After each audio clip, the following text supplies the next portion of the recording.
Hello, Popcorn Junkies. This is an important trailer. It's a new Tom Cruise film.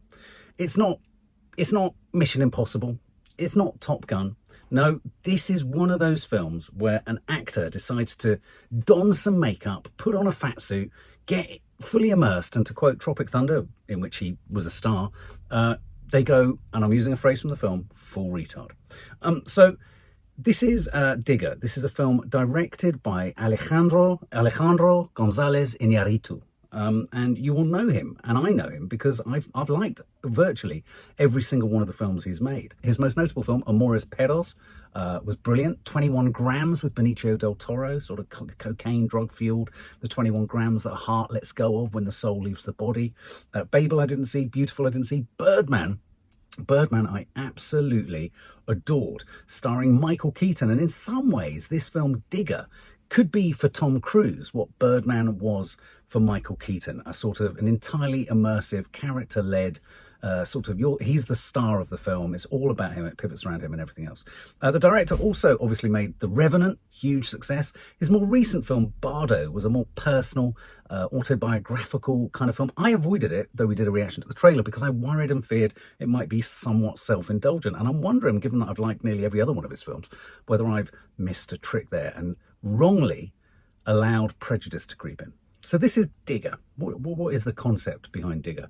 The most powerful man in the world, played by Tom Cruise, races to prove that he's actually humanity's savior before a disaster is unleashed and finalizes, which in fact he is the creator of, or he is responsible for the disaster that's been unleashed that he's then trying to intercept. Is he an oil man?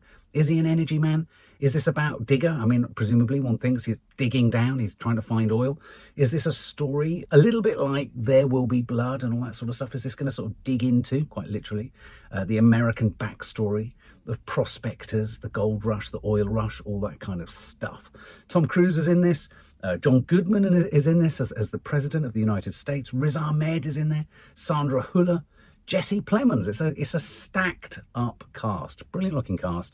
His films always look brilliant. I have to confess, I loved The Revenant. It's one of mine and Maddie's favourite films. He makes immersive, stylistic, cinematic, fabulous looking films. As I understand it, this has been shot on VistaVision, which gives it a certain sort of truncated kind of look, an almost inherently nostalgic, sepia, almost archival feel to it. So without further ado,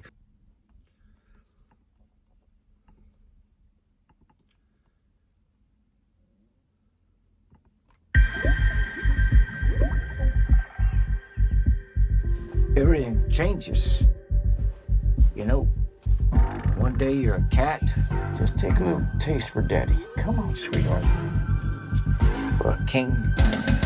The next day you're just ashes in a box. How long would you say she has? Between 2 weeks and 5 minutes. Mr. Rockwell, my name is Sandy Clarkson. Yeah, Sandy. How you been, buddy? You're the man with the 5-foot crab. Now, glacier over there in Greenland, it shifts 5 feet. Now, this desk in front of me is bigger than 5 feet. Mr. Rockwell... My deck is a tenth of that size. What do you want me to shut down a $1 billion platform over something that's 10 times the size of my deck?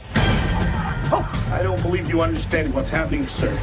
What did you just say? Sorry, sir. Well, I know perfectly well what's going on there, because I'm paying for the whole thing. I'm paying for your fucking 90% Hungarian goose down winter jacket. I'm paying your salary. You want to shut her down? Well, Say it! Mr. President, we're utterly unprotected against a disaster of this magnitude. What's our worst case scenario? $18 trillion, sir. Is that all the bad fucking news? Oh, there's the nuclear waste, too. Oh,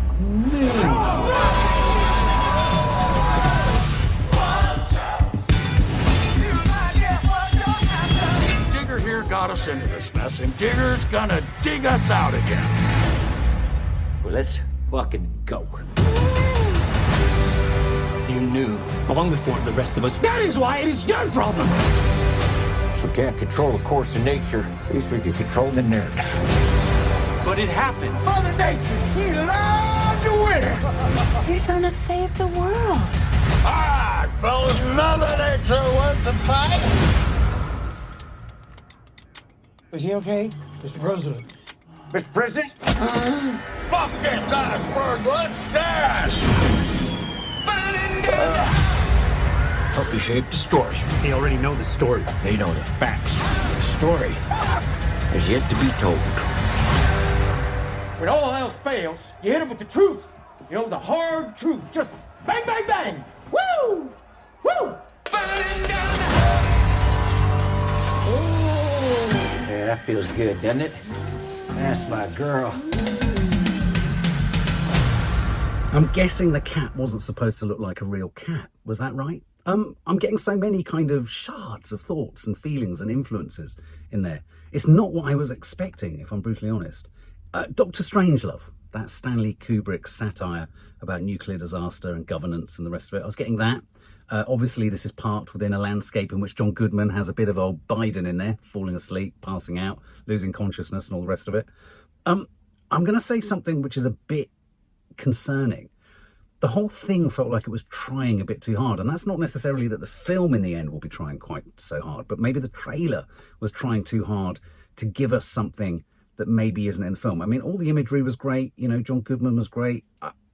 Was anyone else getting the feeling that Tom Cruise looked remarkably like Bob Odenkirk from Better Call Saul? I didn't buy into the original sort of dialogue between him and his employee in a sort of Antarctic setup with his kind of cagoule on and him comparing the size of things to his dick. That felt a bit forced. It felt a bit like he was really stretching and reaching for that sort of oddity. And again, the stuff, I'm guessing, is the dead cat a stuffed polar bear? There's a polar bear shot just before it. This is obviously a man who has whatever he wants, has got whatever he wants. He's got a fat suit on. He's got a sort of sagging stomach. I mean, he looks literally like Better Call Saul. And then I'm wondering, is he trying to do something like Poor Things, Yorgos Lanthimos? Is he trying to pull off a sort of surreal, poetic romp? Is it a bit Michael Gondry? I mean, Riz Ahmed is in that. I was even getting with those sort of low, wide, symmetrical shots. I was even getting Wes Anderson vibes at times. I can't say that convinced me. The whole thing felt a bit too arched. The comedy a bit too stretched. I was almost feeling Mickey 15 or Mickey 14. What was that film that everyone got excited about? Which again felt it was trying to aim for the comedy a bit too hard. I think the thing about Tom Cruise in Tropic Thunder was it was a kind of incidental extra detail how great his character was. Whereas this feels like they're trying to aim for a kind of iconic character for him. And they're trying a bit too hard. But again, as I say, this is the first trailer. This is the first I've seen of it. I'm getting the same vibe I got from Bardo, and I'm not entirely sure I'm buying into it yet.